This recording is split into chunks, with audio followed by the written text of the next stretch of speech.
Welcome to this new lecture that is on mathematical induction. And it's the second part of the mathematical induction because in the first part we studied about that what is mathematical induction method and how can we apply this and why we use the mathematical induction method. Why we use the mathematical induction method?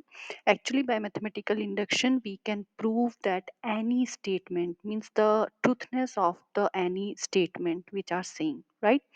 So, what is the procedure of that mathematical induction? In which, suppose first our statement is in the form of nth term. So, first we have to assume that that is our the Pn statement, right? After that, we have to prove that this is true for P1 means we have to put n equal to 1 in the given expression and check that it is true for p1 or not. So if it is true, then in the next step, step 2, we have to assume that it is true for pk, right? It is, we have to assume. And for the next we have to prove that for pk plus 1 means if our statement we can prove that it's for pk plus 1 after using the pk, so we say that the given statement is truth. So now in the first part we take one example, so in this part we take some more examples about the mathematical induction. So one next example is that prove that for every natural number n, we have here 1 plus 2 plus 3 plus n. This is equal to nn plus 1 by 2. What is this? Actually, this is the sum of all natural numbers, right? That is n plus 1 by 2.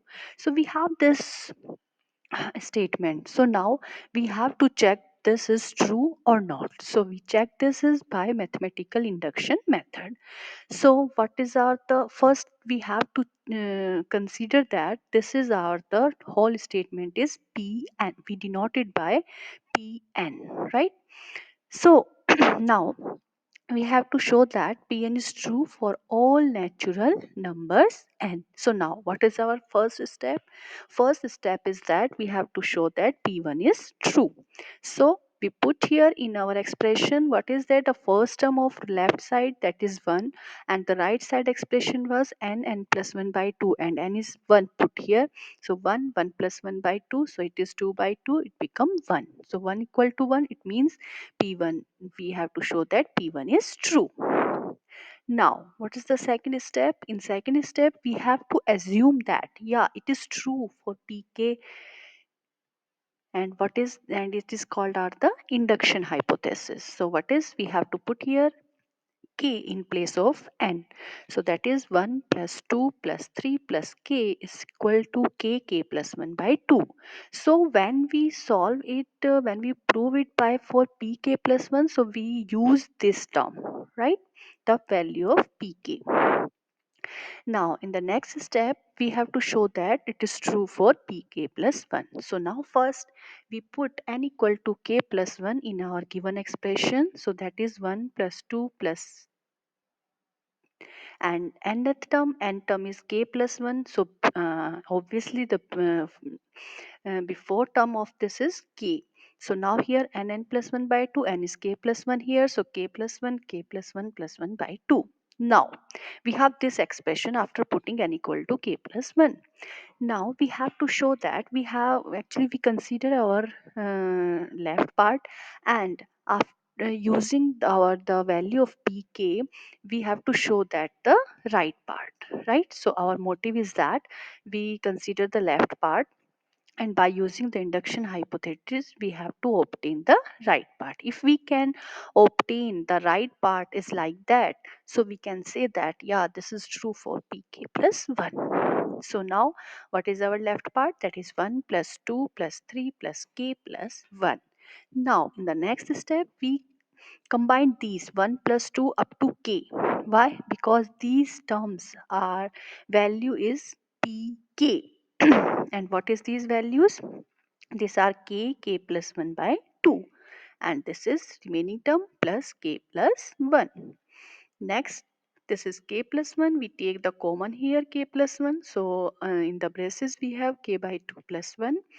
Next k plus 1. This is become k plus 2 by 2.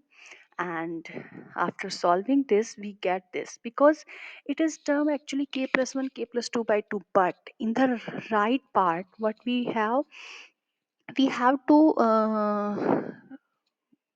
we convert our form, this form we have to convert our form in the form of our right part in the our k plus 1 expression. So that is like that. So we can split it into k plus 1 plus 1. So this is the right part, exactly the right part of our given expression, right? So we can say that yeah, this is true for pk plus 1 when we using the pk. So our induction steps are completed here. So we can say that after step 1 and step 2 we conclude by principle of mathematical induction that what is Pn, which is our given expression, is true for all natural numbers n. So like that you have to solve all type of questions by mathematical induction. So some other examples here, some more important things is here, sum of powers. So here we have the sum, first and natural numbers powers are here. You have to remember these. Summation of first n terms is equal to obviously n, because when you add 1 plus 1 up to n times, so that will be n. Now the summation of k means the sum of n terms, 1 plus 2 plus 3 plus 4 up to n. So the sum of these terms is equal to nn plus 1 by 2. And sum of the terms of square terms means 1 plus 2 square plus 3 square plus 4 square plus 5 square up to plus k square, so n square. So these sum is always n plus 1 2n plus 1 by 6. So obviously you have to remember these, it will be good if you remember these formulas of summation of all natural numbers, because these also used uh, many places, right? And the cube, sum of cubes means 1 cube plus 2 cube plus 3 cube up to plus n cube. That sum is equal to n square, n plus 1 ka whole square upon 4. So we see that in this example too we already proved in our last example. So other you can also prove by the using of this method. So you will try this, okay? Now a statement Pn is false for the first few natural numbers. It may be happened that like that, but true for some numbers. Like suppose we say that prove that Pn is true for n is greater than equal to 5. Means any condition is given for the numbers. So here we say that the Pn is true for n is greater than equal to 5. So here what you have, you notice that for this type of condition here P5 is true. Then this is together we have the induction step is that P6 P7 P8 like that is also the truth, right? So here if you have an example is like that in which you use the inequality. So how can you prove this? Suppose our example is 4n is less than 2 raised to the power n for all n is greater than equal to 5. So you have to prove this statement.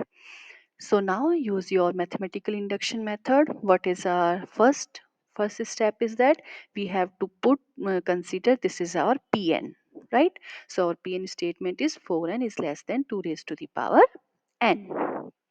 So actually here we have to not consider, means you not to consider that for n equal we have to prove that n equal to 1, n equal to k, n equal to k plus 1, because here our statement is start n is greater than equal to 5. So what is the least number? Least number n is 5. So we will start here from n equal to 5, n equal to 5 6 7 8 up to nth term, right? So what is our first step? Our first step is P5 is the statement, like P1 is true. So here we have to show that P5 is true or not. So put here n equal to 5. Then you see that this is 4 multiply 5. This is 20. And 2 raised to the power 5. It is 32. So it's obvious that 20 is less than 32. So this inequality is true for P5. Now, second step, we have to assume that pk is true for this. So this is our induction hypothesis. So which says that 4k means we have to put k in place of n. 4k is less than 2 raised to the power k. Now we have to show that pk plus 1 is true. So when we put here k plus 1 in place of n, so it becomes 4k plus 1 is less than 2 raised to the power k plus 1. So now we have to show that it is true or not. So for this we take our the left part, we start with the left part, and after solving this with the using of this induction hypothesis, we obtain, if we obtain the right part, 2 raised to the power k plus 1, so we can say that yeah, this is true for pk plus 1. So now what is our left part? That is 4k plus 1. So this is when you use here the distributive law, that is 4k plus 4 and 4k. So what was your induction hypothesis? In induction hypothesis you have that 4k is less than 2 raised to the power k. So you put here 4k is less than 2 raised to the power k plus 4. Now is less than 2 raised to the power k plus 4k we put here. Why we take here 4k? Because we need this. So we can put 4 in place of 4k in place of 4. Why? Because 4 is less than 4k. Means k is any number you have na, and k is always greater than equal to 5. So it's always 4 is less than the value of 4k.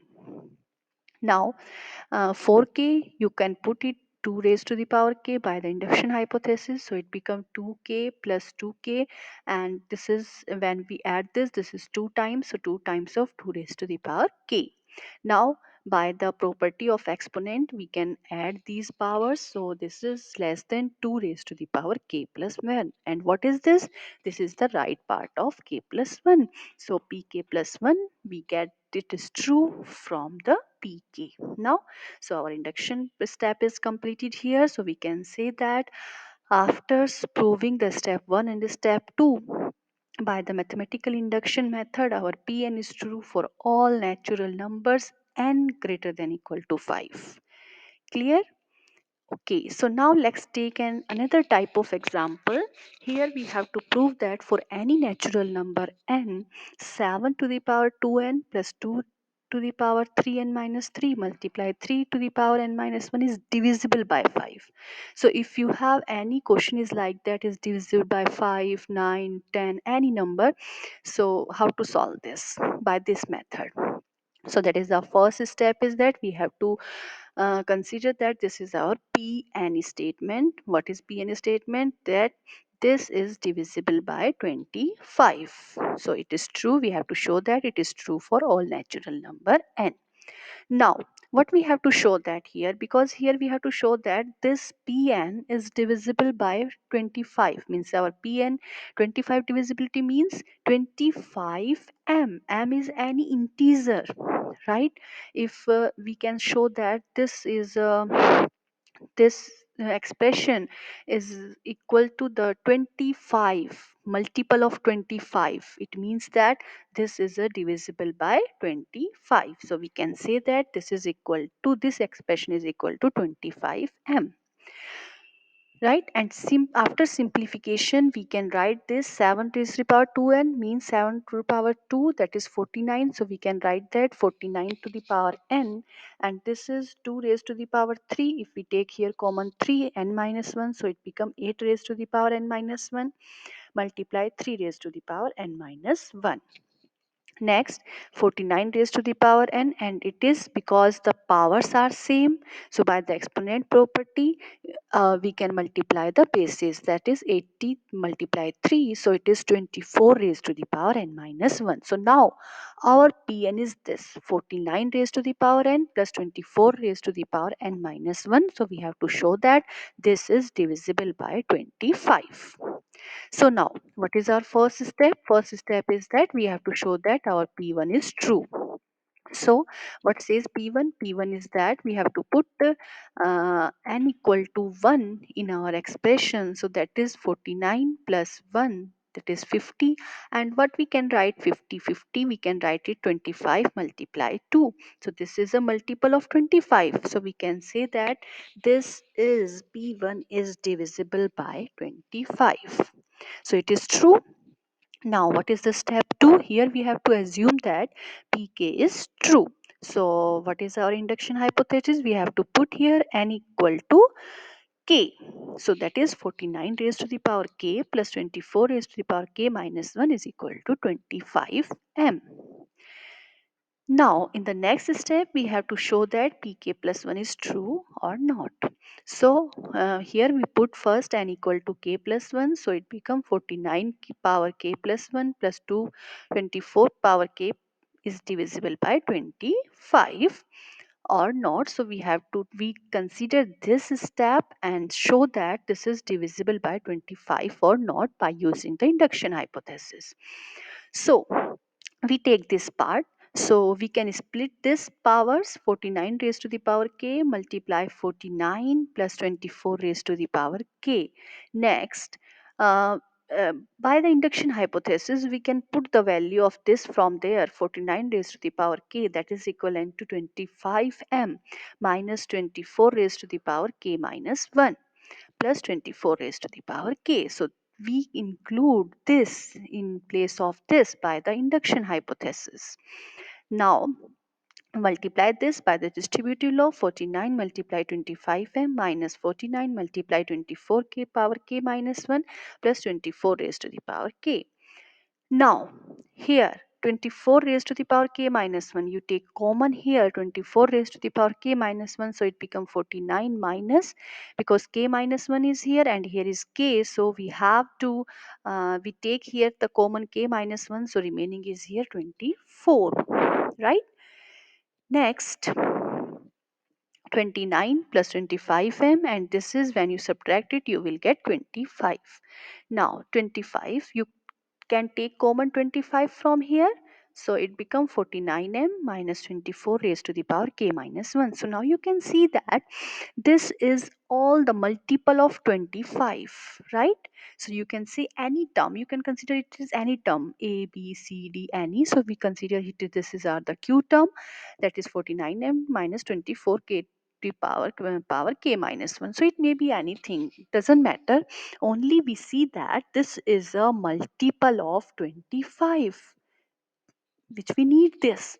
So we can say that, yeah, it is true for k plus 1. So now our complete induction has completed here. So we can say that after proving the step 1 and step 2, we conclude that the induction hypothesis, mathematical induction Pn is true for all natural numbers n. So you have to write each and every step, this step, this, after this, then you have the complete answer, right? Not as like that in your midterm exam. You did only up to here and say that, yeah, it is true and this is complete your answer. No, you have to write each and every step which I told you, okay, which I tell you that you have to write each and every step, step by step you have to write, then you will get the full marks in your exam, otherwise not possible. Clear? So I think and I hope that you all of you are understand about the mathematical induction and how can we solve the questions by the mathematical induction method. Clear? Okay, so now thank you. Today's lecture is completed now. Be happy, be healthy.